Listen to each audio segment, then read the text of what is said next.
Hi friends, Thursday afternoon. நாளைக்கு ஃப்ரைடேங்கிறனால நான் இன்றைக்கே சாமிக்கிட்டு இருக்க திங்ஸ் எல்லாமே நான் வாஷ் பண்ணி வைக்கலான்ட்டு எடுத்து வச்சிட்டேன். நான் வெளியிலலாம் எதுவுமே வாங்க மாட்டேன். வீட்டில் இருக்க திங்ஸ் வச்சு நான் யூஸ் பண்ணி நான் க்ளீன் பண்ணிடுவேன். 1 ஸ்பூன் கோதுமை மாவு எடுத்திருக்கேன், 1 ஸ்பூன் பேக்கிங் சோடா எடுத்திருக்கேன், சின்ன நெல்லிக்காய் அளவு புளி எடுத்திருக்கேன். இது 3மே போதுங்க, சூப்பராக க்ளீன் பண்ணிடலாம். இது 3மே நம்ம தண்ணியில் மிக்ஸ் பண்ணி நல்லா பேஸ்ட் மாதிரி ஃபஸ்ட் பண்ணிக்கணும். அதுக்கப்புறம் ஒரு 5 மினிட்ஸ் அதை அப்படியே நம்ம விட்டுறணும். 5 மினிட்ஸ் நல்லா ஊறினதுக்கப்புறம் அதை இன்னும் நல்லா மிக்ஸ் பண்ணிவிட்டு நம்ம க்ளீன் பண்ண ஸ்டார்ட் பண்ணிடலாம்.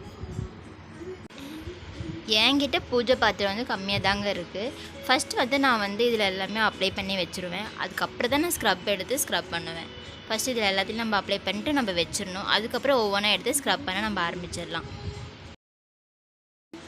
பார்த்திங்கன்னா நான் ஸ்க்ரப் பண்ண ஆரம்பிச்சிட்டேன். ஸ்க்ரப் பண்ண ஆரம்பித்தோடனே அது ரொம்பவே பளிச்சுன்னு ஆகிடும். நீங்கள் வேணால் ட்ரை பண்ணி பாருங்கள், உங்களுக்கே டிஃப்ரென்ஸ் தெரியும்.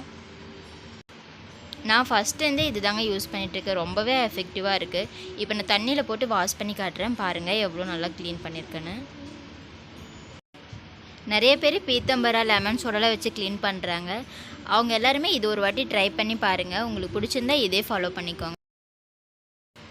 இப்போ பாருங்கள், நல்லாவே க்ளீன் ஆயிடுச்சு. ஓகே ஃப்ரெண்ட்ஸ், இந்த வீடியோ பிடிச்சிருந்தா லைக் பண்ணுங்கள் அண்ட் சப்ஸ்கிரைப் பண்ணுங்கள். ஓகே ஃப்ரெண்ட்ஸ், நம்ம நாளைக்கு இன்னொரு vlogல பார்க்கலாம். பாய்.